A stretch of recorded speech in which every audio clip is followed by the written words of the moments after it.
You are swim for real? Mm-hmm. That means you're nice. Hi. Hey, everybody. The truth is, most marriages end in divorce or permanent separation. And those that don't end in divorce just exist under the same roof without true intimacy. Marriage is not a death sentence. Mm-hmm. And with the right tools, you can have a marriage full of intimacy and romantic love. Trust me, we're living examples of such a marriage. And we have a thriving marriage after surviving infidelity, which is what almost always ends relationships. Mm-hmm. So you may be wondering, how is this possible? Well, stick around and find out. Welcome to Mastering Relationships, the Engaged Edition. We're Elle and Zena Henry. And we want to give you a few tips on how to have a thriving marriage. Even if you're not married or on the road to marriage, this information is still very valuable. So we hope you stick around.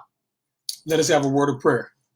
Dear Heavenly Father, we thank you for this opportunity to share with those that are on this Facebook Live event. Yes. We thank you for those that will be listening. We ask that we give them great information that will be helpful in nurturing and strengthening their relationships. Yes. Also, for those that are seeking to have a relationship, let this give them a foundation of things to look forward to as they build a relationship. Let us strengthen marriages and relationships as we speak to people, giving them the proper information to make them better. In Jesus' name we pray, amen.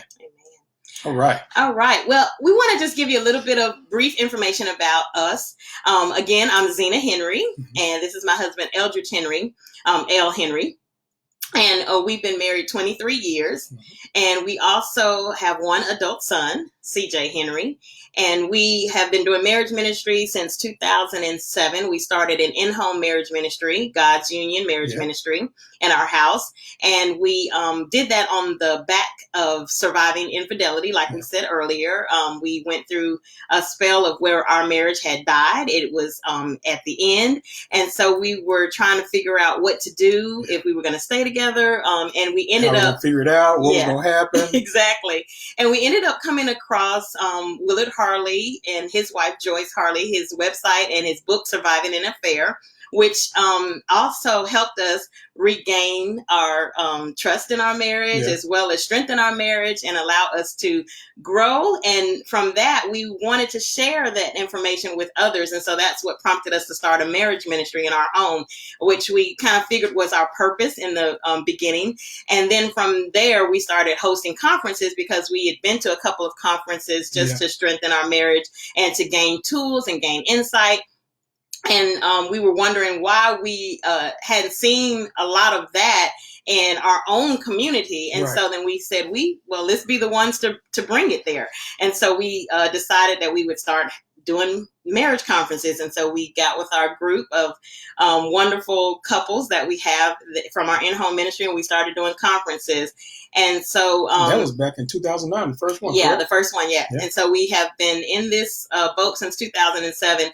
And all of the tools that we're bringing to you are tools that we've actually practiced ourselves. And so we know that they work. And so that's what we're here today. Because of COVID-19, we were not able to do this. That Rona got us in the house. Yes, we were not able to do this in person. However, I feel like this is a great opportunity to share with those that may have never seen us or may have never been able to attend a conference. And so we're hoping that you enjoyed today. We are going to be able to get questions. And so we're going to pause throughout our brief sessions. Every time we talk about a segment, we'll pause and give you a chance to ask some questions. And then we'll do some questions at the very end as well. And hopefully we'll be able to get to most of your questions. I don't know if we'll be able to answer all of them just because of time constraints. However, we want to try to answer as many as possible. And we also want you to know, if we don't get to your question during the time that we're live, you can always email us or you can DM us on Facebook. So our email address is godsunion@comcast.net. And that is GODSUNION@comcast.net. God's Union at Comcast.net. And we want to thank you all that are already online with us. Thank you for being here with us. So you ready to get started, baby? Yes, we are ready. All right, ready. let's get it going. Yes. The first topic. All right. So we're going to use the word partner or spouse interchangeably throughout this because we know that some of you on here are not married. And so we understand that. And so we want to make sure that we're not offending anyone that may be looking to be married by using the word spouse. So if you hear the word spouse or partner, just know that we're talking about if this is something for you in the folks future. That's together. Yes, exactly. Or if this is something that you're already in. And so because we know that there are people that may be already married, engaged, or seriously dating. All right. So so just keep that in mind. That is one thing. And then also, again, we've already said that these are principles that Elle and I have already practiced. And so we know that these are things that we have worked on and we've tried, and we can test and say we've tested them and we can say that they work. Okay. Elle and I never present anything that we haven't tried ourselves. And so we know that this information works, and we're living examples again of a marriage that was resurrected from the dead. We are true living examples of that we have been resurrected, and we are living proof that romantic love does survive, and that it can happen and it thrive. Mm-hmm.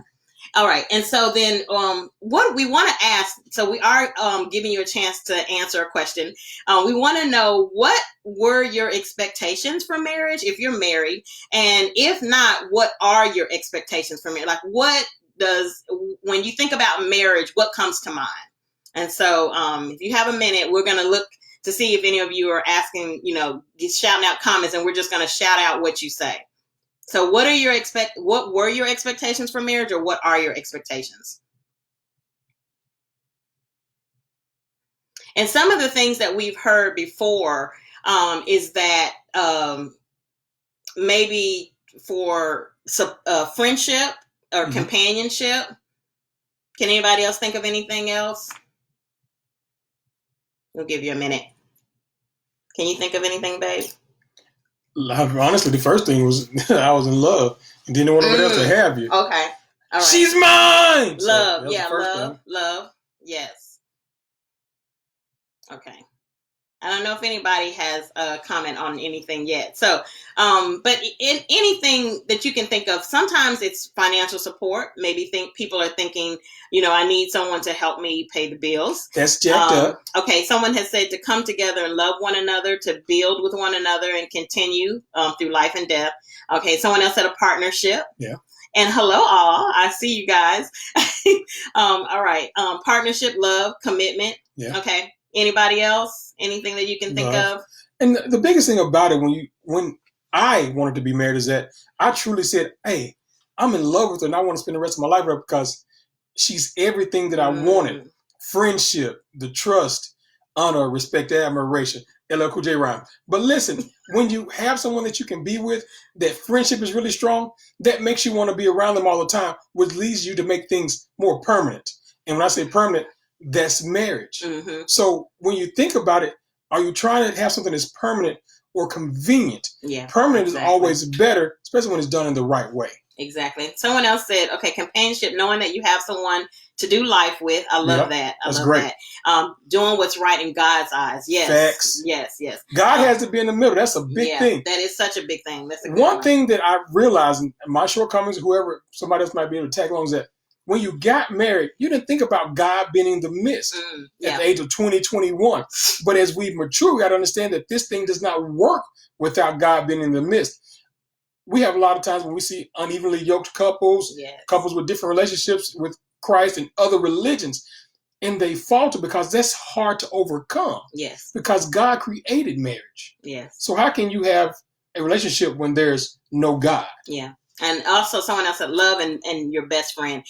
Best friend. Friendship is friendship is key. And we're going to talk about that also today because friendship is such a key part of being married. And so you want to make sure that you are friends because you're not going to be able to sustain that love without that friendship. Yeah. And y'all. And liking one another. Yeah, so exactly. Friends usually like. Yeah. Because I can love you, but I don't want to deal with you. Exactly. I need to like you also. Exactly. And y'all, those of you who know me, y'all know I'm always hot. So, and these lights, they yeah. All right. Bright lights. So, marriage, the definition of marriage from Willard Harley is that marriage is intended to be one of those that is supposed to give extraordinary care and build romantic love. Now, notice those are two things: extraordinary care and romantic love. What does extraordinary mean, baby? So extraordinary care means that you are going above and beyond to love that person. You're giving them extraordinary care. You're caring about their feelings, about how they perceive things, about their emotions. You're wanting to build romantic love. So it's not just about, I care about you because I'm obligated to care about you and I love you. It's that care and romantic love that when you want to spend time with them, you want to be with them all the time. You want to go on dates with them. You want to share life. Someone said that, share life with them. And it's till death do you part. So these are not things that you're going to check off on a list and then once they're done, it's over with. These are things that are going to continue forever and ever. And it's something that if you have romantic love and you have extraordinary care, most of the time people are going to be able to look at you and see it. Because it's going to be written all over your face. It's going to be the way that you look at each other when you're not even next to each other in a crowded room. It's the look that you give each other from across the room. It's the blushing. It's the smiles, the racing of your heart. It's all of those things that we know about love. Makes you think of a song like this. It's written all over your face. Yeah. You don't have to say your word. Keep going, baby. And so in order to get to that romantic love and extraordinary care, there are some things that you have to do. And most of these things are things that we did in the dating phase. We may not have known that we were necessarily doing it, but we were doing these because we wanted that person to like us and we wanted to build something with that person. And so the one of the things that we're going to talk about is the first one is the 10 emotional needs. And so this is giving your spouse or your partner extraordinary care. And those 10 emotional needs are number one, affection. And excuse me for looking down because I do not know these by heart. I mean, I know them, but I'm not going to remember them all. What happens is that you get a little nervous in front of other folks, and so it's best to have it written down. So that's what we're going to do. Roll with us. Okay, affection is the first one. This is non-sexual expressions of care, such as hugs, kisses, cards, courtesies, etc. Okay, so that's the first one. Second one is sexual fulfillment. Yes! My bad. That was kind of self-explanatory. And notice that Harley uses the word enjoyable sexual experience. So that's key. Enjoyable. So it's not just the act of sex. We're not Miss Seeley and Mr. We are actually enjoying sex. I'm gonna let him finish his business. Exactly. Number 3 is intimate conversation. This is sharing feelings, personal topics of interest, personal experiences, opinions, and plans with each other. Intimate conversation. And I'm going to come back to intimate conversation because this one kind of gets us in trouble with affairs. So I'll come back to that.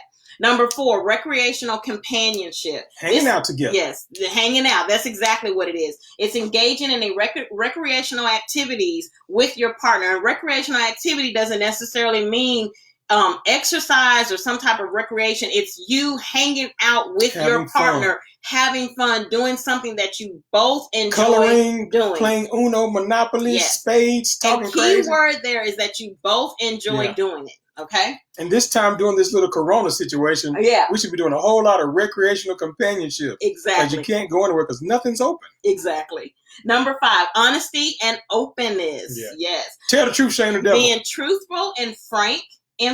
Giving truthful and frank information about positive and negative feelings. And if it's negative, make sure you say it the right way. Yes, say it with love. Speak the truth in love. Exactly. Giving events of the past, your daily activities and events, plans for your future, and not leaving a false impression. Don't lie. Yes, exactly. Physical attractiveness. This one is your physical appearance that is aesthetically and sexually pleasing. Yeah, do a couple sit-ups, you know what I'm saying? Yeah. Do the crunches. And keep in mind, all of you, you and your partner may not have all of these needs or may not want all of these needs to be met, but you'll get a chance. There's an assessment. There's a link for an assessment on our Facebook page where you can take the assessment and find out exactly what your top needs are. Mhm. Okay. Number 7, financial support. This one is financial resources for the house, for feeding and clothing children. Number 8, domestic support. This is help with household tasks and children and or care of children. Take care of the Number household. 9, family commitment. This is help with moral and educational development of the children. And then number 10 is admiration. This is giving, showing respect, value, and respect, value, and appreciation for your partner or your spouse. I admire you. Exactly. So any thoughts about those 10 emotional needs? Can you think of maybe what your emotional need might be from just the list of, like, can you think of maybe what your top 2 might be? Because mainly what you want is for your spouse to make sure that they are meeting at least the top 2, but definitely the top 1. But so just kind of write in the comments what you think your top emotional need is, what you think yours is, not your spouse, but your own. Go over them again, baby. Give them a quick rundown. Okay, so the Just quick the titles. rundown title is that you have affection, sexual fulfillment, recreational companionship, honesty and openness, physical attractiveness, financial support, domestic support, family commitment, and admiration. And don't forget intimate conversation. Yes. Intimate. Did I skip that one? Mm-hmm. I'm sorry. Intimate conversation. We rolling, baby. We rolling. So can you think of what yours might be? I know for me, my top is I think it used to be, and it's changed. And this is a thing. A lot of these can change as you grow and mature. As you grow and mature. I think it used to be. Especially if you're getting closer, they change. Yeah. I think it used to be honesty and openness right after when we were dealing with infidelity. Right. But I think now it might be intimate conversation. Yeah. I definitely think that should for number 1. Yeah. Mine is going to be more like the affection. Affection, then admiration, sexual fulfillment. Those are my top 3 from the last assessment we did. So. Okay. Yeah. Will says smile. Yo. All right. Family commitment for somebody. Okay. Okay. Consistent. Just being honest. Okay. Honesty and openness. We got somebody said financial support. Yeah. Okay. Honesty and openness. Okay. Great. Cool. Great. Those are good. And the thing is, you may be just taking a gander at what you think it is, but please do the assessment so you can know for sure what your true assessment is. Okay. And someone else said honesty and openness. Yeah. Cool. But again, because it's important to know, and it's important for your partner to know what your top emotional need is. If you've ever heard of the 5 love languages from Gary Chapman, the emotional needs are very similar to the 5 love languages, as in where you're trying to meet your partner's emotional need.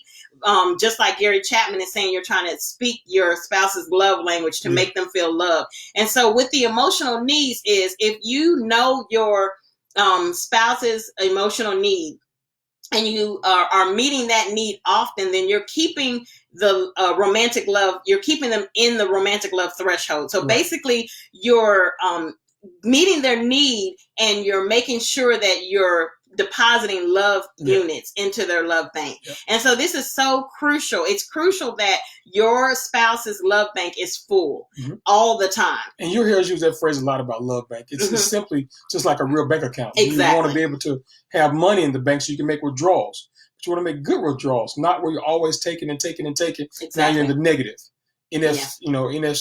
Insufficient funds, fees, and it's negative, and somebody's depleted and hurting inside because you haven't poured into them. Exactly. Yeah. You want to make sure. And the one thing that we've heard people say is, like, maybe they don't want to know, what their spouse's emotional need is, or maybe they don't care to know that their spouse's love bank is empty or getting. That's selfish. Yeah, it is very. And the problem with that is, it's just like a bank account. If you never know that you're making withdrawals to the point where you're negative, then eventually they'll close your bank account and you'll be writing bad checks, and you might end up going to jail. They'll be closed to you, but they'll be open to someone else. Yeah. So, not a good move. You don't want your spouse's love bank to go so far in the negative to where they end up having resentment towards you, Right. and they end up shutting down their love to you completely, because that can happen. And we've seen it. We just may not have known what to call it. Right. We know that when we get upset with our spouse, or when we don't feel loved, our spouse doesn't seem to be meeting those needs, we end up being resentful toward them or hateful toward them. We end up saying things.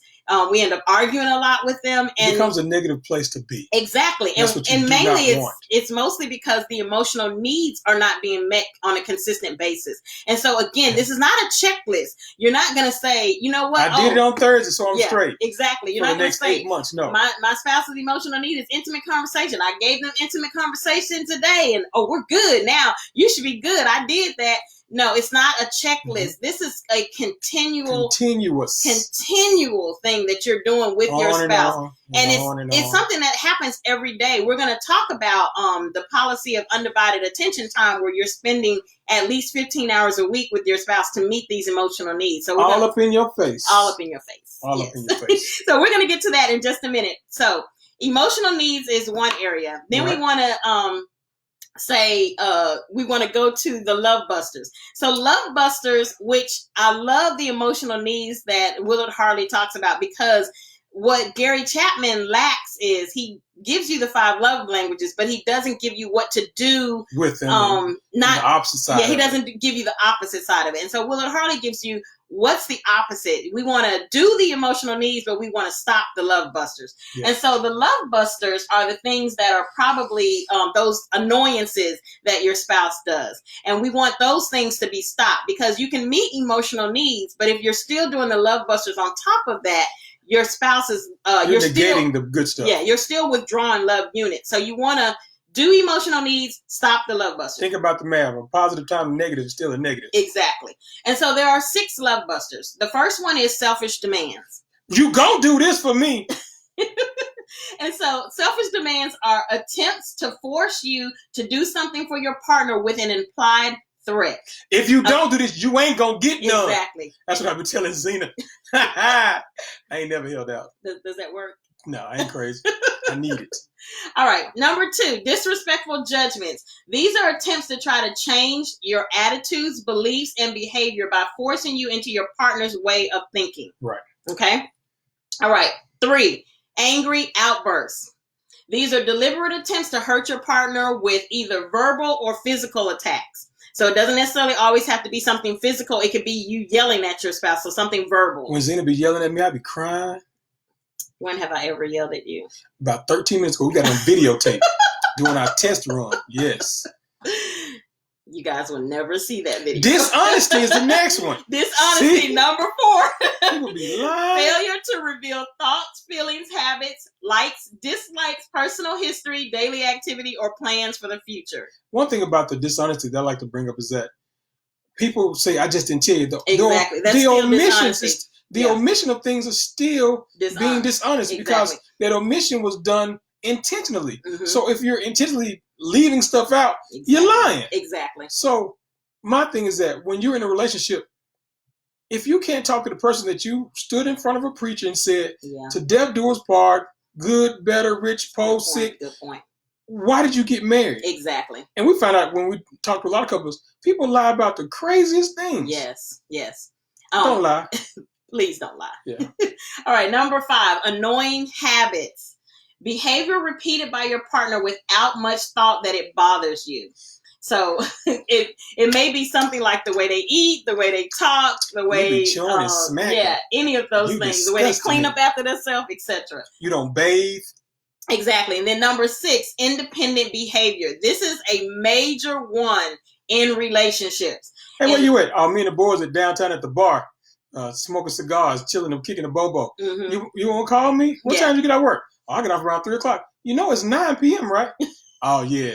I'll holler at you in a little bit, though. Yes. We grown. That's what we're doing now. We grown. It's behavior conceived or executed without consideration for your partner's feelings.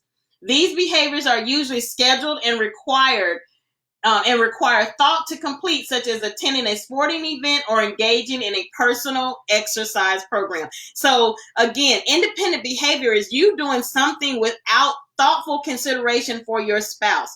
And let me say this. When you're married, a lot of people will say, well, like Elle said, I'm grown. I don't have to tell you where I'm going. I don't have to do, but it's consideration. And remember, we're going back to marriage is extraordinary care and romantic love. If you're giving extraordinary care, why would you just deliberately not tell your spouse what's going on with you? Let me give you 2 examples. Example number 1, guy comes into my place of business. We're talking, this casual conversation. He noticed a book that Zena and I had written.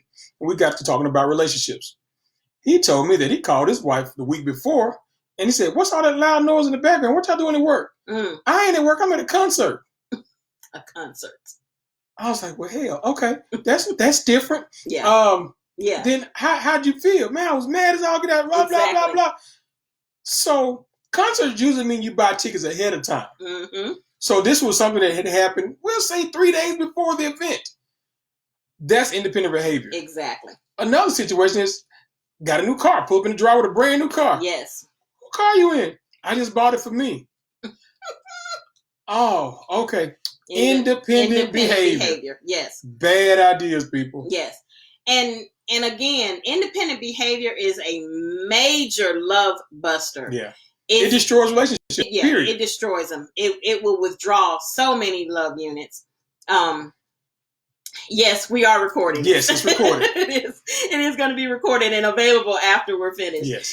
So now we want to open up the comments for you, and we want you to think about the 6 love busters, and I'm going to read them again for you. And we want you to think about, have you seen any of these 6 love busters? Or have you done them? Or have you done them? So, and we'll just call them out. So we're not calling out any names, but have you seen them or have you done them? So, selfish demands, disrespectful judgments, angry outbursts, dishonesty, annoying habits, independent behavior. I think that independent behavior kills a lot of relationships. Yeah. I'm talking regular. Everybody at some point in time has done it. I've even made the mistake and done it before. Yeah. It's when you actually just decide to do things without consulting your spouse. People have this thing, and I'm going to say us men, that I ain't henpecked. I ain't no punk. She can't make me do nothing. I'm grown. You can't leave your job at any given time without checking with your supervisors. Yeah. You can't run around and use the company credit card at your leisure. Exactly. There are guidelines and rules that you must follow in order to make things right. So independent behavior is destroying relationships. So you got to make sure you communicate with your spouse. First of all, if you like them and love them, you're going to want to keep them involved in what you got going on anyway. Okay, so someone said dishonesty, annoying habits. They've seen that, or they've done that. Dishonesty and independent behavior. Okay, someone said they're guilty of angry outbursts. Working on it though. Okay, thank you. Yeah. Absolutely independent behavior. Okay. Yeah. Just remember, these things are very important. Yeah, if you can conquer the angry outbursts, they really help you develop and build the emotional needs. Exactly. So true. So true. All right. So, and remember again, they go hand in hand. You want to meet emotional needs, stop the love busters. So those two go hand in hand in order to deposit love units into your spouse's love bank and build that romantic love. You want to gain the love of your spouse, and you want to reach the romantic love threshold, but you want to stay there. Again, it's like maintaining your health. You cannot do this with with health, just like with weight loss. You can be 300 pounds and you can lose 200. I wish I was 300 pounds. You can lose I'd be 200 right now. My bad. You can lose 200 pounds, but then if you start, if you do the things that you were doing before, those bad habits, you're going to gain the weight back. So it's maintenance. It's not just saying I'm doing this for a time. This is for life. Yeah. Marriage is work. There's no way around consistency. It's consistency. And it's the most rewarding job you'll ever have. I was just going to say that. Even though it's work, it's so rewarding. So it's not that you're just going to do this and say, you know what, this work is tiring and it's hard. And it's hard, but it's so rewarding. It's one of those things that when you get to the point where you've reached that romantic love threshold and you can just see the fruits of your labor, you feel so wonderful in your marriage. And it's something that you feel every single day. Talk about the cause and effect of the 6 love busters. We can admit that we do them, but then anyway, yes, so true. I love that. So with making sure that you are the Love Buster. So I'm so glad you brought that point up, because we're going to talk about what are we doing once we take the Love Buster assessment, and then you see that your spouse is saying that these are Love Busters that they're experiencing from you. So let's say independent behavior, and your spouse is doing independent behavior. Okay. What do we do? What's the resolution for that? And thank you for that reminder, because we can talk about these all day long, but if we don't have a solution or doing something better, then what's the point? Yeah. And so what you want to do is you want to communicate to your spouse about in a loving way about how that has offended them. Yeah. And what we suggest is using I statements. Mm-hmm. And so I statements are, I feel. Yes, I feel. And it sounds so odd, because what you want to do mainly is saying, look here, you know you were supposed to you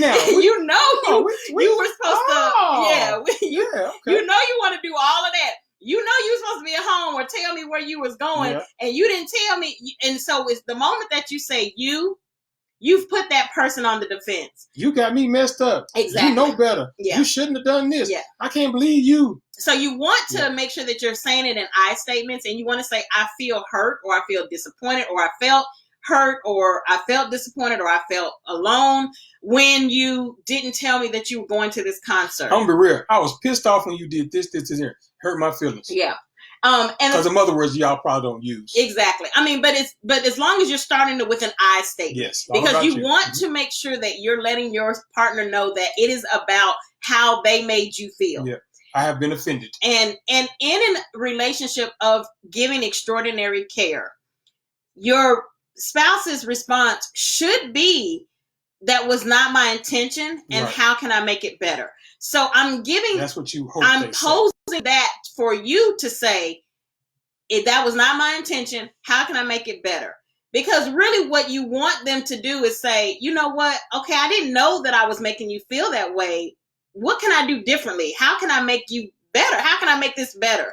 That's what you want. Yeah. However, most of the time you don't get that. Most of the time it's an attack. You get a verbal attack back. You might get something like, well, you just deal with it. I ain't mean that. Smart mouth comes out. Or I'm grown. I don't have to tell you anything. Yeah. I don't have to, But that's not the right thing to do. Yes. So what we want to do is be able to be honest about your feelings. And first of all, if you're consistently honest about your feelings. Exactly. Consistently honest about your feelings. That's and you're caring towards your spouse also, they will not want to hurt your feelings. So they're going to respond in a way that leads to them bettering the situation. Now, if it's been a whole lot of unresolved issues, this is going to be a really tough task. And you have to sit down with your spouse and say, hey, we're at a point where we've been doing a lot of things wrong. Let's start fixing them, because there's no divorce. We ain't leaving. You here, Negro. I got you. We stuck right here. Well, no, I wouldn't say that there's no divorce. Well, if it's a healthy relationship, there's no divorce. Because sometimes you do have to go, but we're trying to avoid that. Yes. We're trying to divorce-proof the relationship. And this is the thing. I think if you've gotten to a point where, first of all, if you're not married and these are things that are going on. Deal breakers? These are definitely red flags and deal breakers that you can walk away. And I'm what are we telling them, baby, if it's a deal breaker? Yes. And I'm not saying to do this instantly, but I'm saying that there's steps. Yeah. So the first one is definitely always to go to your spouse or your partner and say what you want in this relationship and what you expect from the relationship. And then see how you can come to an enthusiastic agreement, which we're going to talk about next. How you can come to an enthusiastic agreement on how to get to this point. Right. And then if these things keep happening over and over, I would say then it's time to walk away. Now, if you're married, there's going to be a whole lot of more challenging. It's more challenging to walk away, and there are a whole lot more steps. Yeah. So if you're married, I would again say we need to sit down and we need to come to an enthusiastic agreement on how we're going to meet each other's needs and stop the love busters. Right. And then if need be, you might need to see a counselor. Because that may be the next step. And then after you've gone through the process of seeing a counselor and you've talked about it and then there's still no resolve, then separation is next. Yep. Because now we're saying, I've done this long enough, and we're continually repeating these issues. We have the same issues year after year. Nothing's getting better. And then now we need to separate, because separation is the step that says, I mean business to wanting my marriage to be fixed. Because some people will try to manipulate you. Yeah. Even the ones that supposedly love you to death do us part can manipulate you take Exactly. advantage of you, and mistreat you. Yeah. So that separation is real, and that makes a bold statement. It does. It says that I'm not willing to be continually mistreated in this relationship. However, when you're separated, that's not a time to go date someone else. That is a time to still work on your marriage. Exactly. So you can separate and then still work on the marriage. And then nothing gets better once you've separated. And I say separate for as long as you can mentally stand to be separated without jeopardizing your health. Yeah. And then if nothing is resolved, then it may be time to take it a step further to divorce. Okay. And I know even though as Christians, that's a big taboo word in the Christian community, divorce. Yeah. Let me say that that's not something that we are saying that you're going to just do right off the bat. Just leave. No, we didn't say that. But however, we know that God's grace is sufficient. And we know that sometimes we put ourselves in situations that God never ordained. Never intended you to be there. And so that in those cases, there are times where you might need to walk away. Yeah. But again, it's not something that you're doing on a whim. It's not something that you're doing instantly. That's not your first response. It's something that you're going to have careful consideration, and you're going to make sure that you've done everything possible that you can do to make that relationship work. And again, you're looking at two people resurrected from the dead. I was walking away from my marriage. We were at the end. I was dead. We were dead. Our marriage was dead. I was living trying to get situated. I wasn't going nowhere. Please, baby, take me back. Please. And I'm sorry. We're looking at two people who are alive today because Elle was doing all of the things that we are talking about now, and we didn't even know that it was such a thing. We didn't even know what to call it, but he was doing all of these things. So we just want to talking about I was doing all things to fix things. Yeah, to fix it, make it better. So we want to make sure that we're just we're telling you that So that was a good statement to ask. Like, what do you do? Because I think that's so important that we can talk about it all day long. But then, what happens when your spouse or significant other is not doing the things that they're supposed to do in the relationship? And so I hope that's helpful. We're going to come back to that too, because as we move forward, you'll see that we're going to talk about some other things that we hope will be helpful tips as far as like the policy of undivided time and policy of joint agreement. Yeah. And so the Love Busters are one of those things. And then again, remember, we said that you want to meet the emotional needs, stop the Love Busters. Mm-hmm. And the third part is time. You're not going to be able to do this if you're not spending time together. You cannot meet your spouse's emotional needs, stop the Love Busters if you're not together. You have to have time together. And so I know what's going to be alarming is what we're about to say next. And that is that Willard Harley recommends that you spend at least 15 hours a week with your spouse or significant other, undivided attention time. Can I give them the math, baby? Yes, you can in just a minute. This is my favorite part. I'm ready. 15 hours a week breaks down to about 2.5 hours a day. This is undivided time. This is time with just you and your spouse. No children, no work, no phones, nothing. Just the two of you. No distractions. And it's the two of you doing things that you want to do together, that you've agreed upon.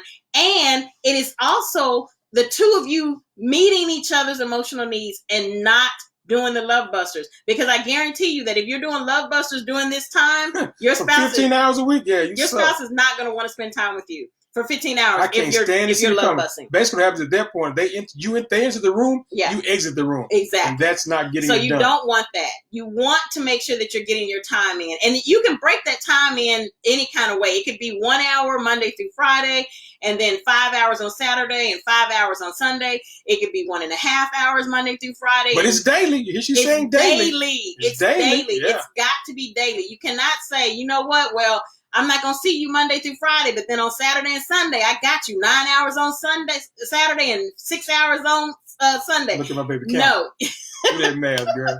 No. She's working at a bank. It cannot be where you have gaps in it. And I'll tell you why. Because if you're not seeing your spouse for a whole week and then you try to get together with them on Saturday for a date night, you don't really know them. So first of all, that happened. So that's been 5 straight days. 5 days time. That you have on Saturday. I'm gonna look at you sideways for the first 4-5 hours that we're in each other's presence. Because I want to know what have you been doing. Then I might soften up and want to talk to you. Yeah. Then the next day I'm like, Yesterday wasn't that bad, but I'm still mad because I haven't talked to you for Monday through Friday. Exactly. Here we go Sunday, and I got to think about the fact that I'm going to be mad at you because I know tomorrow being Monday, you can start the same habit all over again. So I'm upset again. So yeah, neglecting for long periods of time, not good. Not good. Okay, so you want to give them the breakdown of the 168 hours a week? You just told them the answer, baby. Oh, I'm sorry. Independent behavior, prime example.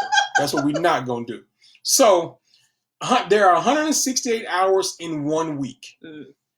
15 hours a week is less than 10%. And we've talked to so many couples where they spaz out. The minute you say you got to give your spouse 15 minutes of undivided attention in a week's time, they go crazy. I can't do it. How am I supposed to figure out? But so you were doing this when you were dating. I guarantee you. Hours, that's how you your nose and scratch your butt. You can find 15 hours to spend with the one you love and care about. And that's when you're dating. You find time. Yeah. When you're engaged, you find time. Yeah. Why does it have to stop when you get married? It should continue. And most people, when they're having an affair, they find time to spend 15 hours or more with that person they're having an affair with. Right. Someone said you got to be intentional. It's got to be directed. Exactly. You got to be sincere. That's correct. Exactly. Yes. Very correct. So we want to make sure 15 hours a week. And that's because emotional needs and romantic love, it takes time. You have to spend time. You can't create that romantic love without being with that person. I can't plant the seed, people, grow the tree. I can't fall in love with you if I'm not with you. Right. You know, where people say absence makes the heart grow fonder. That's a lie. It does not. It actually can make you be forgettable. I can find something to do with my time. It can actually make someone else come in and feel that time with that person. So we want to make sure that we're spending time together. Hey, man, what is no dude named Steve? I keep hearing who is Steve? Yes. And this is the reason why a lot of affairs happen at work, because we spend a lot of time at work. We're there 8 hours a day. 40, 50 hours a week. Exactly. And so we have to be intentional about spending time with our spouse or significant other. We have to make sure that they are getting our time. And again, we did it when we were dating. That's how we fell in love. So we want to make sure that we continue that after we've gotten married. All right. So policy of undivided time. So I want to hear your thoughts on that. How much time do you think you're spending? Are there any questions, any thoughts about undivided attention time or anything that we said so far? So we want to give one thing about that, but not to cut you off. Oh, go ahead. The undivided attention, don't make it some kind of a chore. Yeah, exactly. It should be something that you're both enjoying. Exactly. So that could be watching your favorite TV show and talking about the TV show when it goes off. Planning things you all want to do together.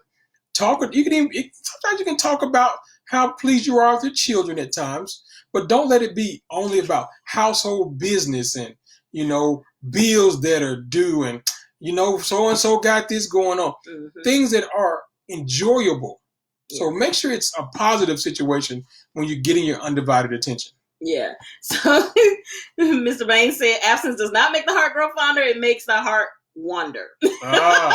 Facts. Yes, it does. You've been gone, so I found Lulu. Exactly. Who is Lulu? Yes. And let me tell you, just give you a rundown of what Elle and I do every day. So, just Monday is our work day. We go to work.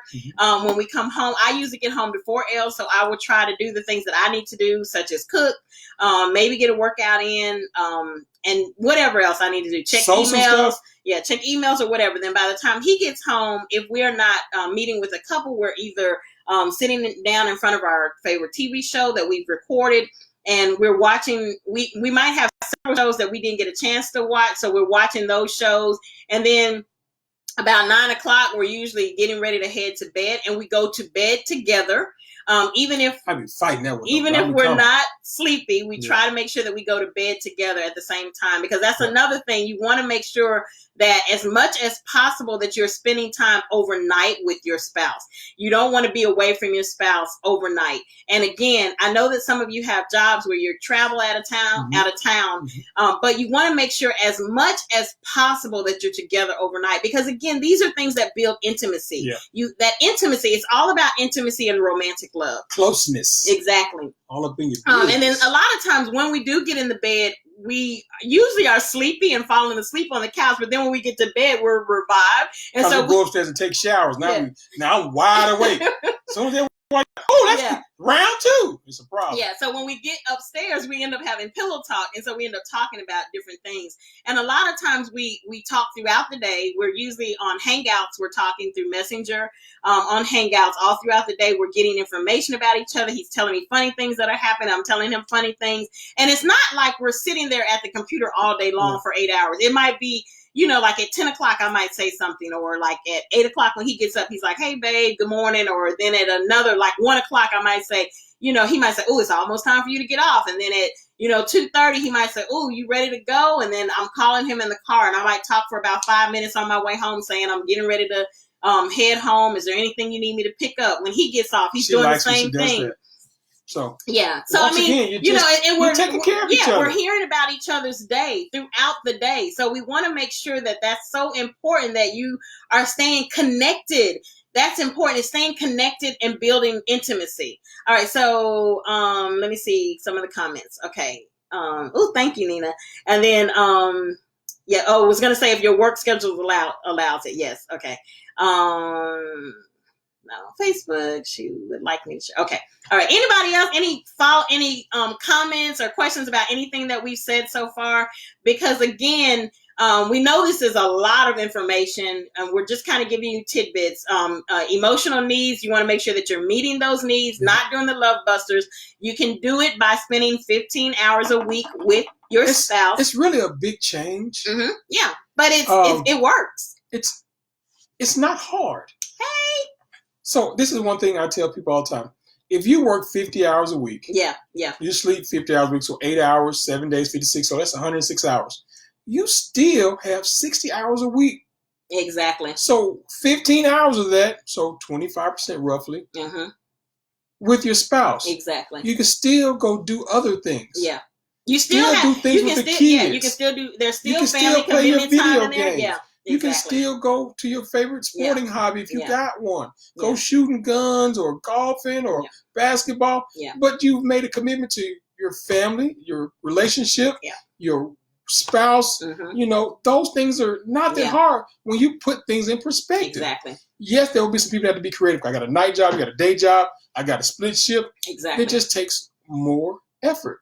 Exactly. You have to be committed to the relationship. And I promise you, the payoff is wonderful. It depends on what type of relationship you want. Do you want a marriage that is truly full of love, where you've reached the romantic love threshold, that look of love? Or do you want a relationship that's just humdrum? I can name you a bunch of people who have been married 50, 60, 70 years. And they suck. And a lot of them are truly unhappy. They don't even sleep in the same bedroom. A lot of them are just living, and they've stayed together because it was what they were supposed to do.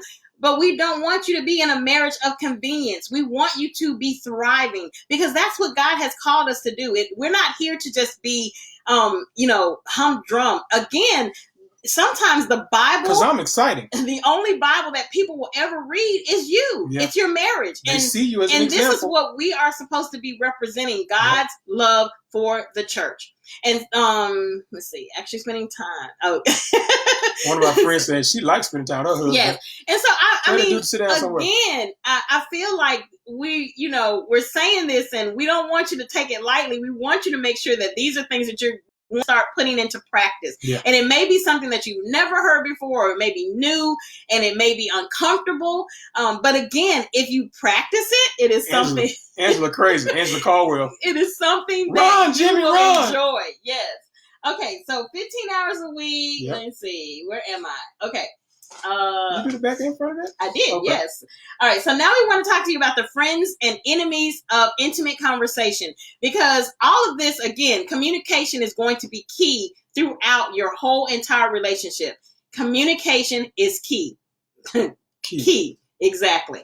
And so you want to make sure that you're giving your spouse good and intimate conversation with the friends and enemies, because there are some things that can destroy good conversation, and then there are some things that build up good conversation. Right. And so The friends of good and intimate conversation are to inform, investigate, and understand each other. Tell me something, baby. Let me think about it, research it. And, I understand. And men, don't be alarmed here when your wife is investigating, because I don't want you to feel like this is an interrogation, because really, this is how we get to be in your world. Women knows it, dudes. Just deal with it. And they again, like information because they feel like they're one with you. Exactly. Because that's what we're supposed to be. Do your analogy about blind. Oh, yeah. So, I like this one. Listen, y'all, listen. So, it's a good one. So really, honestly, women are blind. We go into the relationship, we can't see anything. And when you give us that information, or when you give us that knowledge, or when you let us in, you're guiding us. You're allowing us to see. And I love the way Willard Harley puts it, because a lot of times what men will do is they'll say, I want my wife to have access to this room and this room, so she can have access to the Imagine bedroom. a house. 4 bedroom, 3 bath, couple of closets, dining room, den, living room. And he'll say, she can go in the bedroom. That's all access. She can go in the kitchen. She can go in the kitchen. That's all access. But she can't go in the basement. The basement is off limits, and or she can't go in the den. The den is off limits.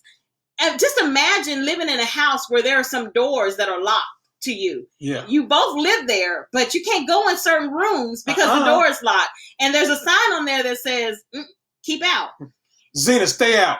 Again, how would you feel? Women want to be able to go in every room. We want to know everything it is about you. And I think that's vice versa. I think men want the same. You want to be able to go in every room of the house and think of your body and your mind and your connection with your spouse as rooms. You want to allow your spouse into every single cavity of every place in the house. You want them to be able to be intimate and close with you. Right. And one thing about it, when you have these conversations and you've opened up to them, it's crazy. So some people are sloppy. And I always revert back to this when we talk about being open with your spouse and informing them. Mm-hmm. Say I run into girl at the store. Yeah. Nobody important, but they're a little messy. Mm-hmm. So, hey, how you doing? Blah, blah, blah. Good to see you. Good to see you. How's your family? Bam. And I don't speak to Zena about this, okay? So next time that person runs in, I saw your husband at the store, and he wasn't even with you. And, y'all, okay, you saw Elle? But if I say, hey, baby, I ran into crazy lady at the store, the sloppy one. Oh, you did? Okay. And Zena runs to it. He told me you saw you at the Kroger that day. Yeah. How's everything going with you? Information. It's just some people take information and misuse it. Yeah. Some people are out there because they're miserable, to damage and hurt your relationship. And also, just sometimes your spouse just wants to know what's going on with you. Yeah. So there's nothing to hide unless you got something to hide. So I don't understand why it's a problem. Yeah.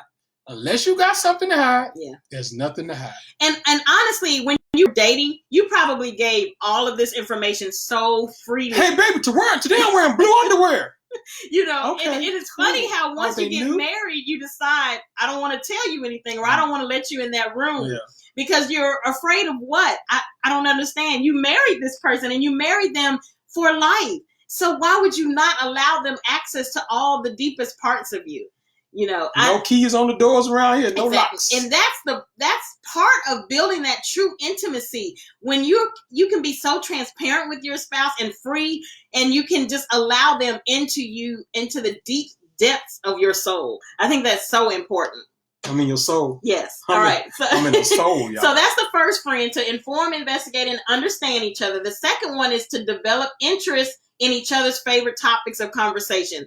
So hey, that's funny. My wife trying to talk about basketball cracks me up. I love it. And so you want to try to make sure you get into their world. Again, what things that interest them. Try to find out some information about those things that interest them, and then have conversations about it. True enough, there are going to be some things that you're going to say, you know what, I just can't get into that. I can't.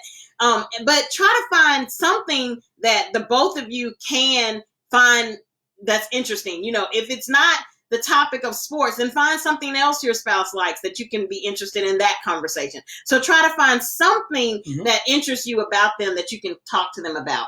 And then 3, balance the conversation. Don't hoard the conversation, women. And I'm saying women because I know that that's a thing that we normally do. Because I'm not a talker. Yes, you are. But I'm generalizing because there are some men that love to talk just as much as women. So I shouldn't say that. Honestly, just don't make sure that you're not and be an active listener. Yeah, in the conversations. Yes. You want to balance the conversation. You want to make sure Yes, that dear. you speak, you give your spouse a chance to speak, and then it back and What forth. are your thoughts, honey? Yeah. Tell me. Yes. Oh, okay. He says to reiterate, inform, investigate. Okay, so inform investigate, and invest and understand each other. Yeah. You want to make sure again that you're just getting into that person's world. That inform them of things that are going on in your life. Investigate means ask questions. Ask questions, and when you ask the questions, your spouse is going to give you honest answers. And you're going to get understanding. Yes. And understand, you just want to make sure that you're understanding whatever they're saying. So inform, investigate, and understand. Yes.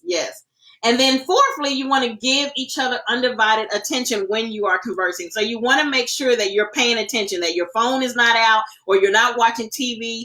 And so if you're giving your partner a chance to say, I'm in your world and I'm listening and I'm focused. A lot of times when me and Elle are watching our TV shows, we might stop and pause the TV for a second because we have a comment about what we just saw, or we makes us think about something else. Exactly. Totally outside of the show. Hey, that reminds me about this, which sometimes is kind of random, but we roll with it. And it's hilarious how long it will take us to get through watching something.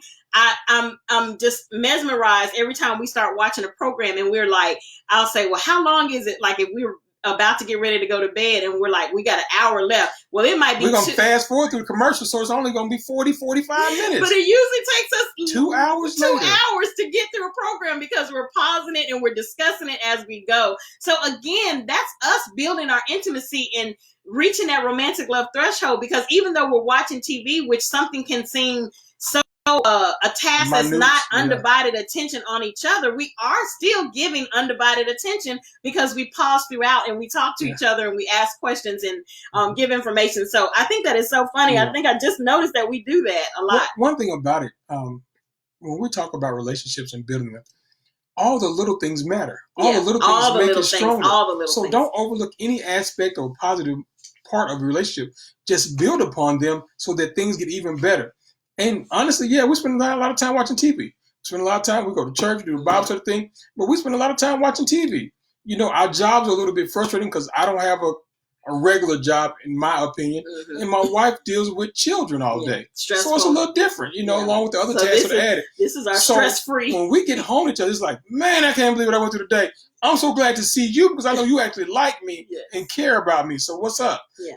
When you have that friendship and that intimacy and that bond, man, the world is a great place to be in.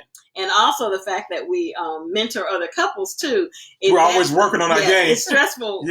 So we also are that stress relief for each other as well. Yeah. I can't believe they're going through that. Man, did they not come? But it allows us just a way to de-stress by just kind of, we are a blank slate. We don't have to think about anything when we're watching TV, so we get to laugh and we get to go into somebody else's world.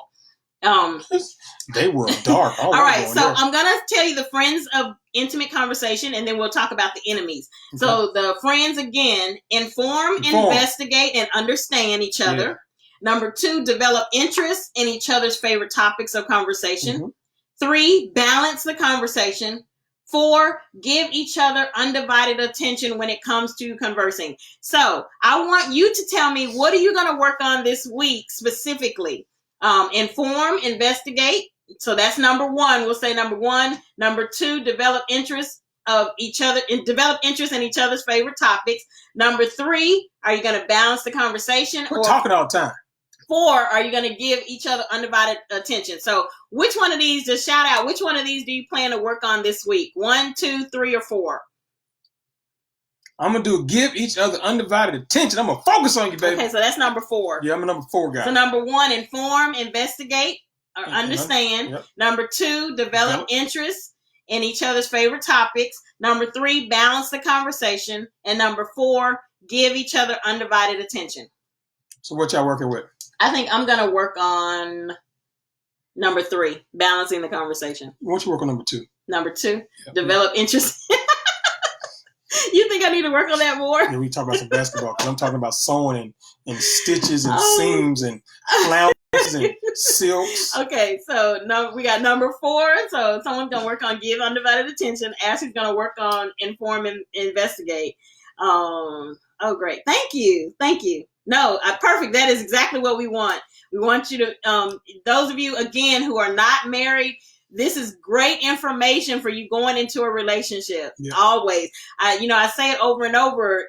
Just because you're not married doesn't mean you can't get the information and soak it in. And then when you're ready or when that person comes along, you can say, hey, you know what? I've learned some things. And honestly, with that being said, if we had known all these rules and all this information before, we probably would have avoided the infidelity. Exactly. But God has a plan. Exactly. He used our turmoil to give us the ability to help others. Exactly. And strengthen our relationship to make us better. So, knowledge is power. Exactly. Okay, so we got people saying they're going to work on number 4, give undivided attention, and number 3, balance the conversation. Yes, great. All right, and number 1. Okay, perfect. All right, so let's talk about the enemies of good, intimate conversation. And we are almost finished too, by the way. We're probably not going to go all the way to 2 hours. So the first enemy is being disrespectful. Ooh, that attitude right there. Watch your mouth. So name calling, interrupting. Ooh. Ignoring the other person or not giving your full attention, disrespecting. All right, the second enemy, expressing anger, yelling, throwing things, etc. Number 3, making demands. Demands carry the threat of punishment. So if you don't do what I tell you to do, you ain't never get none of this. I ain't cooking. You ain't getting none. That's what I be telling Zena. Okay. Number 4, dwelling on mistakes of the past. Last time you said that, this is what you did last time. Yes. And the other time you did this. You're like a history book. Not bringing up past mistakes. If an issue hasn't been resolved, then it needs to be discussed. So we want to make sure we're getting resolutions for issues so that they don't keep popping up over and over. And also, it's okay to express a complaint. Like, remember we said before, it's okay to say, this made me feel a certain way when you did this, or I was hurt when this happened. It's okay to say that. That's being honest and open. Your spouse needs to know when they've hurt you, because if they don't know, they'll keep doing it. The key is for them to know so that they can stop the behavior. And learn this phrase, guys and ladies. Yeah. What can I do to make it better? I apologize for it. And when you apologize, be specific. Yeah. I'm sorry. Sorry for what? Yes. I apologize for this, and now I'm going to attempt to do it better, but I need to help with that. What can I do to make it better? Exactly. And be ready to answer the question. If you don't have an answer, say I need to think about it. Mm-hmm. And that just makes things that much better, because you're going to put time and effort into making it better and giving them information so they can respond accordingly. So make sure you're doing that. And so let me run through the enemies again. The enemies are being disrespectful, expressing anger, making demands, and dwelling on mistakes from the past. So from 1, 2, 3, and 4, which one of these are you going to work on not doing this week? So number 1, being disrespectful. Number 2, expressing anger. Number 3, making demands. Or 4, dwelling on mistakes from the past. My anger is my thing. I'm going to work on number 3, making demands. Okay, so let me read it again. Y'all thought I was lying. She just said it. She be saying, I ain't gonna give you none. That is not what I say. Yeah. No. I don't do that. Not at all. Bet not. I'm gonna do something. Number 1, being disrespectful. Yep. Number 2, expressing anger. Number 3, making demands. Number 4, dwelling on mistakes of the past. Which one of these are you not gonna do? Are you gonna work on not doing this week?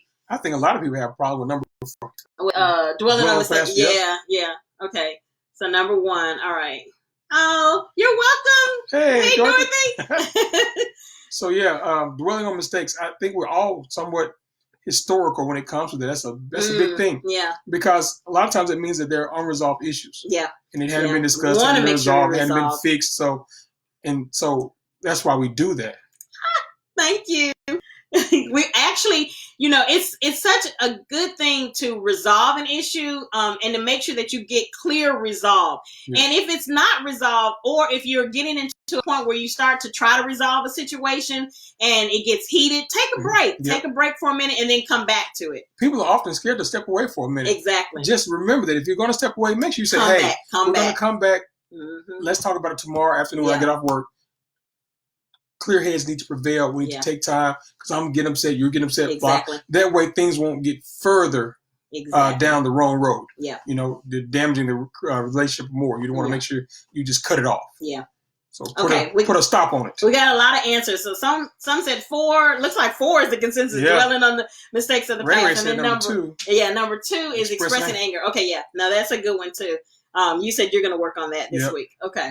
All right, good stuff. So again, we want to make sure we have the friends of good or intimate conversation, and then we want to have we want to get rid of the enemies of intimate conversation. All right. Friends. Oh, yeah. No, I agree completely, Ray, is that when, you may not have anger issues, but if someone provokes you, definitely. So and it's okay to work on that. That's how I am. That's what I'm saying, Ray.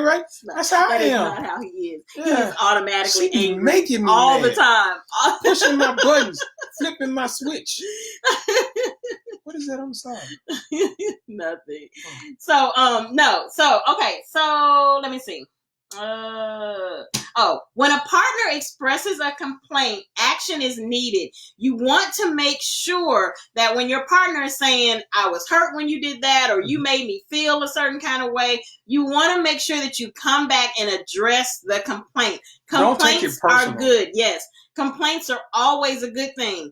And I will say this over and over. When a person stops complaining, most of the time they've checked out of the relationship. And checking out means they're leaving. Yeah. They're done. Like mentally. Yeah. Mm-hmm. Emotionally.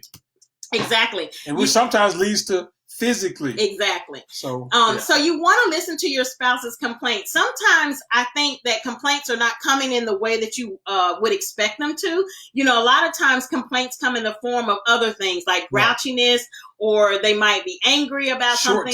Short temper, or they might be upset, or so it might be expressed in a different manner, because they don't know the tools to use to express their complaint correctly. And so a lot of times it's you stepping back and asking what's wrong. For example, and it could be anything. Yesterday I received a phone call from my mom, and she called me, and she was asking me several questions about broadcasting and how to get on the internet and do something. And then I answered her question, and then she hung up, and then she called me right back about maybe 2 minutes later. And she was asking me some other questions. And I said, I just stopped for a minute, and before I got frustrated. And I said, Mom, what's wrong? And then she was like, I'm bored. And so her schedule ain't changed at all. No, but the thing is, the point I'm making is, a lot of times people are trying to express something to you, but they don't know how to express it. And so it could come out in the form of something else. Randomness. And so sometimes it takes one of us to be the mature person and step back and say, something's wrong. And I don't know, but help me understand what's wrong with you. But guess what, though? If you're not in tune to your spouse, you won't know to do that. Exactly. So you need to do some studying of your spouse. Exactly. Be attentive to your spouse. Get some quality time in with your spouse, some undivided attention, getting to know them like your spouse, be affectionate toward your spouse. Yeah. That's how you would know these things. Exactly. But if you're not in tune to your spouse, you're clueless. And this also, again, meeting the emotional needs, not doing the love busters, all of these things go hand in hand. It's a system. Yeah, and if you're spending that time, that 15 hours a week, you're going to know your spouse. You're going to know what makes them tick when they're upset with you, when they're upset, maybe not with you, but just period. Yeah. You're going to know them. Because you know what? I know her because watch this. You know what that did to her, don't you? Yeah. made me hotter.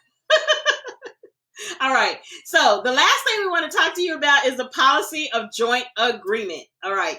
The policy of joint agreement is never do anything without your spouse's enthusiastic agreement. This is going to take all day because y'all finna act plum fool. Key word is enthusiastic. That's the key word. Oh, joy. Yes. Yes. That's the key word. So never do anything without your spouse's enthusiastic agreement. And so, again, this could be as simple as figuring out where to go to dinner.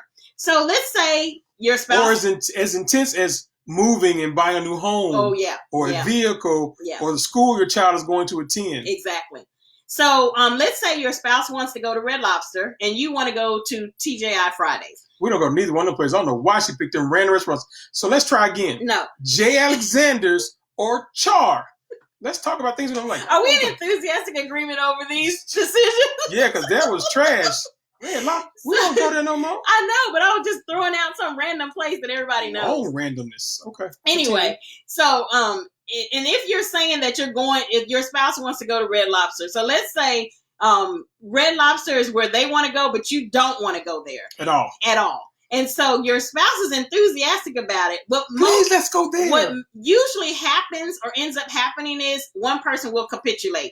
And that means that they'll say, you know what? You want to go? Okay, let's go. Whatever, let's go. Let's go. But they really don't want to go. At all. And I'm saying this to say that even though this is something as small as where we're going to eat, this may not be anything major and may not build big resentment.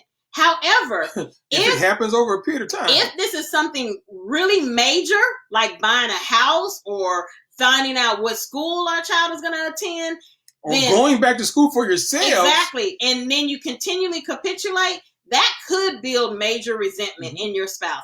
Eventually, your spouse is going to, even though they're secretly and silently sacrificing and doing what you want, and you may not even know that they're doing it because they're just doing it silently and they're saying, okay, eventually that person is going to build up resentment about what's happening. And they're going to be mad at you for a decision that you didn't even know that they didn't like. And this is why we're saying it's so important to be honest about everything. If you don't want to go to Red Lobster, say, baby, I really don't want to go to Red Lobster tonight. But nothing's wrong with Red Lobster, Mike. Yes, I just don't want to go. So tell them about one of our tools, baby. Scaling. Yeah. So scaling questions. Elle and I have used scaling questions for a long time. And then scaling questions are on a scale of 1 to 10. 1 to 10. With 10 being you really want to do this and 1 being you really don't want to do it. Absolutely not. So he might say, well, on a scale of 1 to 10, with 10 being you really want to go to Red Lobster. Let's go to Waffle House. Or 1 being you don't. So then we could say, you know what? Okay, it's an 8 for me, which means, yeah, we can go. Or it's a 1 or a -3. Well, then Elle would know, okay, she definitely doesn't want to go there. So with enthusiastic agreement, the key is to decide or figure out an option that the two of you may not have ever thought about before. So let's say Red Lobster is out of the question. So what else is next? We both want to be enthusiastic in this decision. So enthusiastic again means let's figure out what are a list of other things that we could do. Maybe I cook.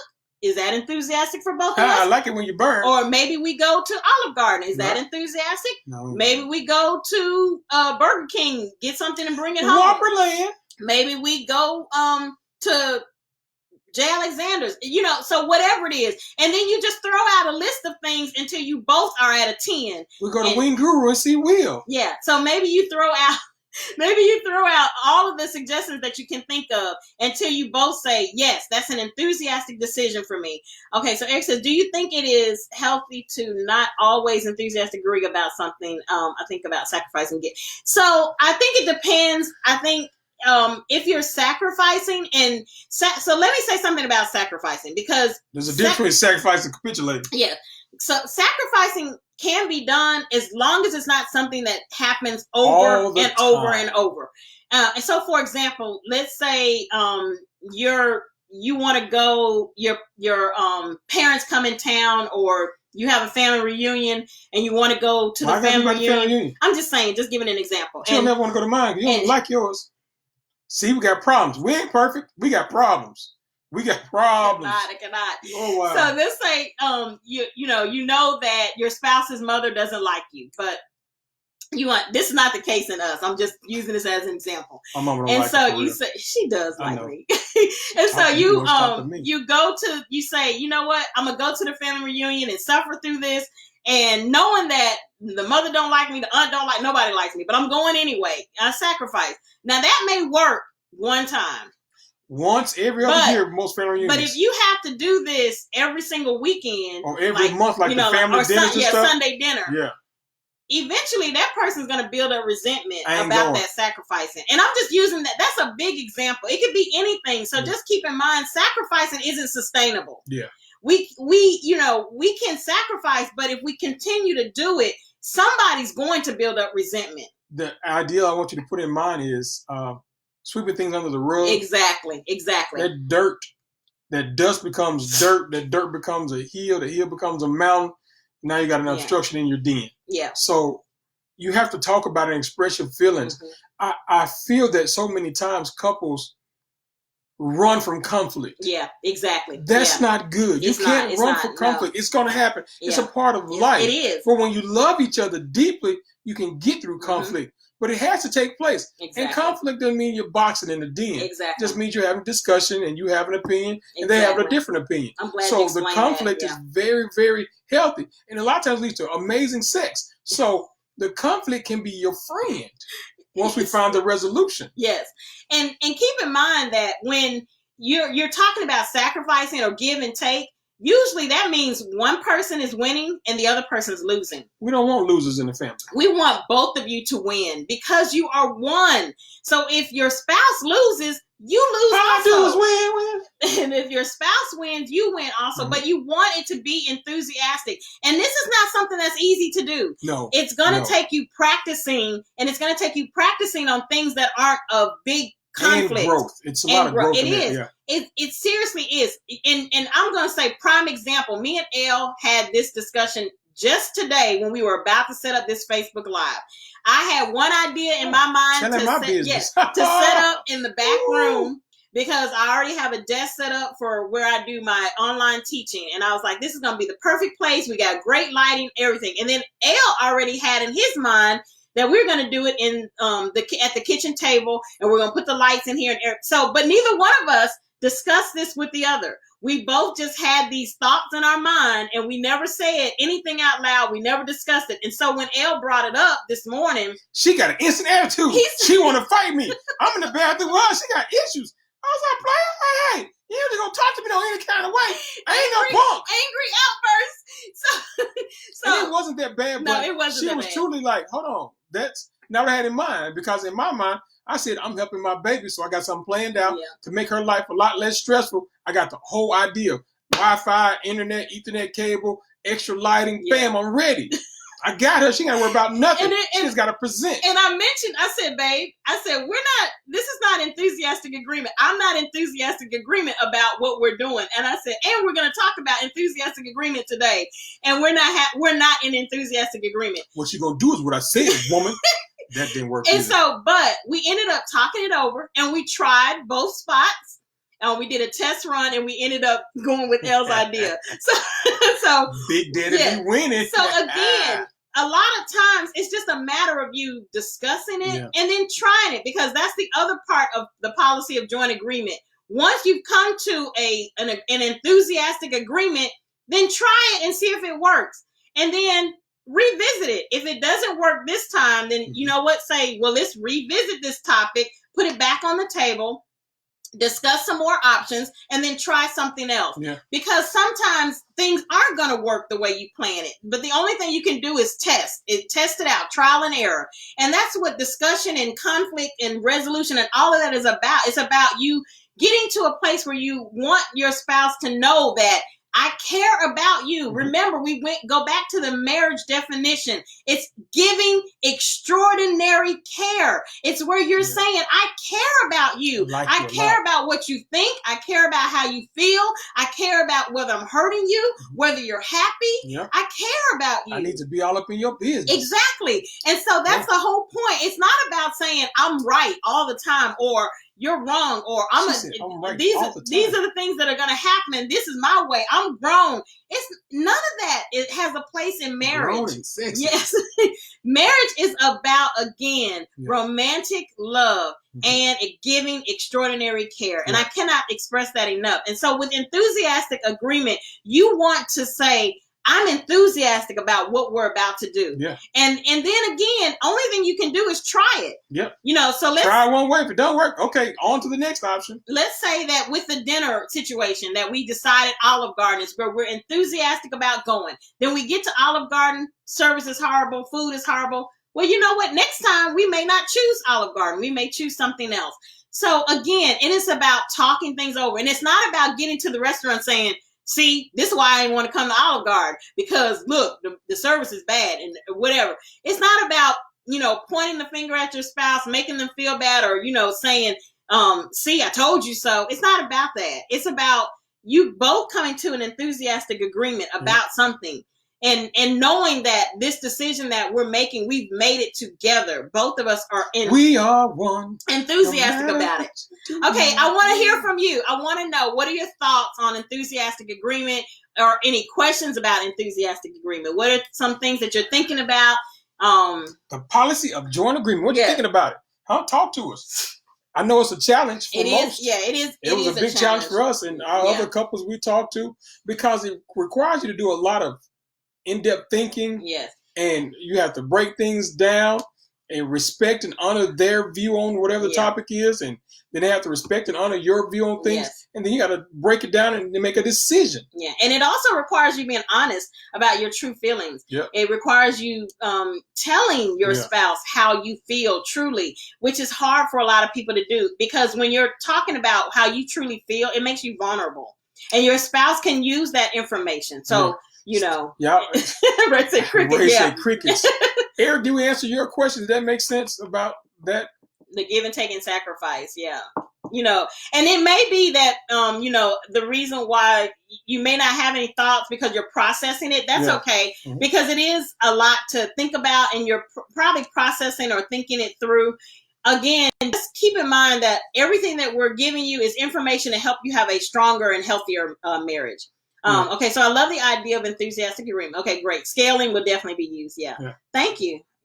And perfect. Great. Yeah. Yeah. Great points. Oh yeah. I think it's very important. And it's something that I don't think I've practiced as much in the past relationships. But it's something I was. It was a new learned behavior. Yeah. Okay. E said yes. Okay. It is.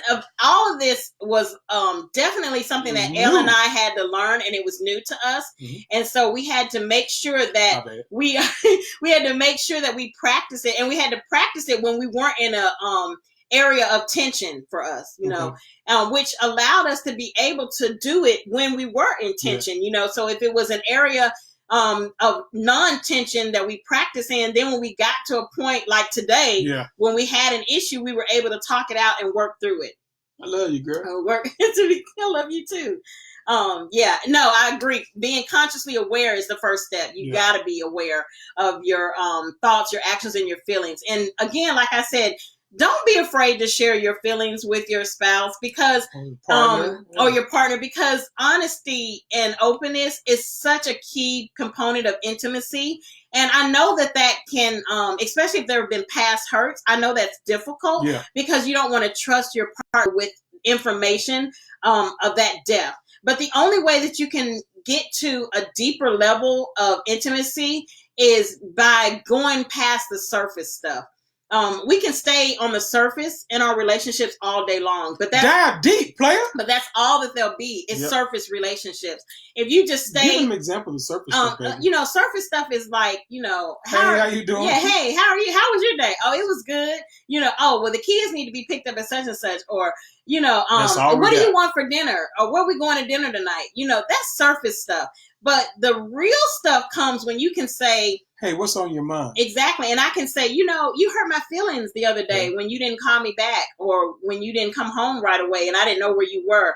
And then, you know, or you can say, it really hurts me when I don't see that you are paying attention to me, or we haven't been on a date in a long time, or I really want some time together with you. Oh, that's what we didn't talk about, baby, is dating. Yeah, well, that's involved in the 15 hours a week. Yeah, so that get your date on. And you know, and I think it's important for your spouse to be able to come back when you're telling them things that they've hurt you, and say, I really didn't mean that. That wasn't my intention. I apologize. And a key word again.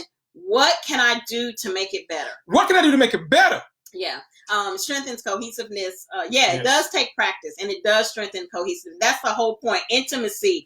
We want you to become one. One. Just God has said it, that we are to become one. Leave, cleave. Leave and cleave. Good male thing. Leave and cleave. Leave, cleave. One. Yeah, that's a male nap special right there. So as we wrap up, I just want to recap what we talked about today. Recap, baby.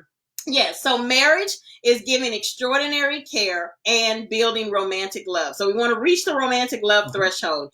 And then secondly, you have to, in order to get to that extraordinary care and romantic love threshold, you can do this by spending 15 hours a week with your spouse. Time together. And that 15 hours a week is every day. So that's about 2.5 hours a day or On 1 hour average. a day, and then more on Daily, the weekend. totally Daily, 15. daily. Totally. Daily. So And guess what? Some people spend 30 hours a week together. Yes, yes. What you got to say about that? And honestly, if your marriage is in trouble, Willard Harley recommends that you spend more than 15 hours a week. Get all you can. Yeah. And again, if you're saying I don't have time, make the time. Find the time. Time is important with your spouse. And then thirdly, you want to, when you're spending 15 hours a week with your spouse, you want to do this by meeting your spouse's emotional needs and stopping the love busters. It's so crucial that the two go hand in hand. Mm-hmm. You cannot meet the emotional needs and continue to love bust, because if you do, they're negating, they're canceling each other out. You gotta do the emotional needs and stop love busting. Yeah. And then remember the friends and enemies of intimate conversation. Those things that I asked you, what are you going to work on this week and what are you going to work on stop doing? Tell them what they are, baby. Go one more time. Friends and enemies. Friends, again, inform, investigate, and understand each other. Yes. Develop a interest in each other's favorite topic. Yep. Balance the conversation. Yep. And give each other undivided attention. And then those are the friends. Those are the friends.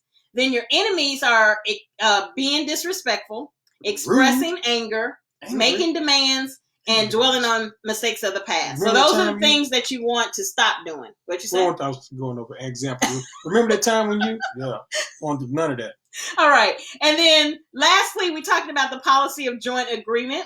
And that is that you never do anything without your spouse's enthusiastic agreement. That means you got to talk to your spouse. Exactly. Yes. Really? Yes. So you're not going to show up with a new car, a new dog, anything. You're not going to go to the grocery store. Yes, we will, Sarai. Yes, without saying what you're going to do and getting an enthusiastic agreement from your spouse. So that means that you shouldn't be doing anything that, your spouse should know, and when I say anything, I don't mean like you can't take a shower without your spouse knowing. I'm not talking about the given things. I'm talking about the obvious things like, I'm going out of town with the guys tomorrow. Yeah. What? Or I'm going to get off work and I'm going to go. Where they do that at? I'm going to go by the bar and spend 4 hours at the bar without my spouse knowing. Sipping on the scissor and stuff. Enthusiastic agreement.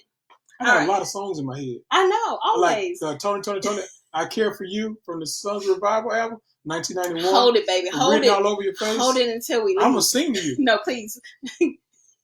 That ain't enthusiastic agreement right there. No, it's not. It's not. That is not enthusiastic. All right, so that's independent behavior. That is all that we have for you today.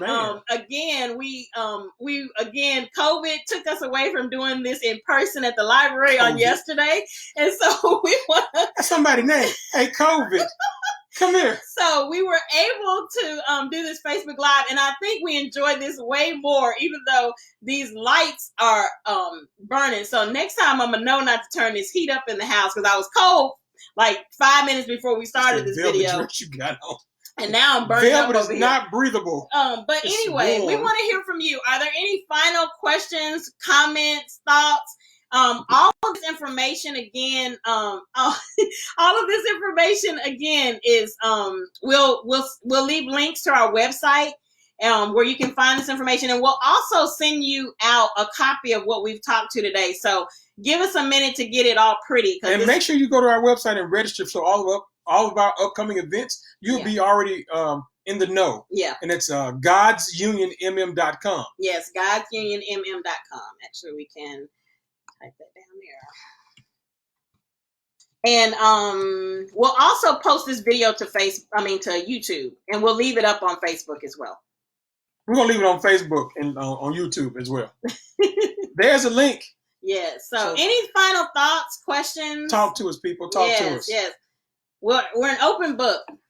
We always tell people we're willing to answer any questions that you have. My leg itching. My butt hurts. I didn't ask you about that. Oh, man. Hey, we sitting on this bench, and if you've been out, you've seen that butcher block bench. I'm losing right now, y'all. I'm losing. We're Woo. almost finished. Okay, yes. Definitely, yes, we got you. Like I said, everything that we talked about today. Thank you, Ray. Everything we talked about today, we're going to do a printout of, and so we'll have it for you. We'll make sure that we'll send it. We'll post the link for it somewhere on Facebook. No. Oh, thank you. Yeah. Any other thoughts, questions? How many married folk we got on here? I'm gonna give you about 3 minutes, and then we're gonna sign off. We're gonna sign off. Aye, Captain. Yes. Signing out. And if you have questions later, you can always email us. That is perfect too. If you don't want to share your question here, completely understand. Right. That's the email address I'm able to share with y'all. Mm-hmm. You good, girl. Thank you, Stephanie. I appreciate y'all being here. This was fun. We do appreciate you. Hey, make sure you tell your friends about it. Tell them they missed out on the live event. Yeah. But we'll have it available in the recorded form. Yeah. Oh, love you too, CJ. Oh, thank you, Ashley. Yeah. Yes. Appreciate y'all. We have another one coming up in June. I think that was the next planned one. Oh, April 24th. Oh, we don't know yet. We don't know, but just put it on your calendars. April 24th, we are hosting a romantic dinner. Love you too, Ray. And so if you can make it, go to our website and register so we can have a head count. But we don't know if y'all cousin COVID going to be gone or not. But if he's gone, we will be having a romantic dinner with live jazz and a couple open discussion. Oh, and Ray Renee, yeah, definitely. I think we'll have to do more live events. Yes. This was actually quite fun. So, yes, it was. And I think it opens up the forum for more people. Like we said at the beginning, that wouldn't normally be able to see us or come to any of our in-person events. So I do think this is definitely something that we want to work on. So share the link on all your social media. Yeah, we'll definitely have to plan for another live one. We might have to do something once a month or something. We have videos on YouTube, but we have not been keeping up with those. So we call it Gummy TC. Yeah, so we actually need to do a couple of those videos. We'll have to do some of those when we leave. Thank you, Nina, for joining us. Yep, appreciate you. All right, so if there's nothing else, give us about maybe 30 or 40 minutes to have the link posted for the information that we shared with you today. Right. So I'm going to type it up real pretty. Because She's good at that. Got skills. There was going to be a handout that was going out at the in-person conference, but I never got around to finishing the handout since I realized that we had to cancel. And then I had no plans on even doing a live event. And then I don't know, the Holy Spirit just spoke to me and was like, "Hey, Jesus, build the fence." So give me. I'm saying about 30 or 40 minutes to get it typed up real pretty, and then I'm gonna. Yes, it will be today. I'll get the link out to you for all of the information that we shared today. YouTube. It is God's Union Spaces. Oh, is it Spaces? It sure is, isn't it? I'm sorry, y'all. Thank you. It is God's Union. Is it just God's Union? Marriage Ministry. It's funny that we don't go there that often. I might be able to pull the link up. Let me see. Post that link, baby. Post that link, baby. See if I can get a link for you guys, a direct link.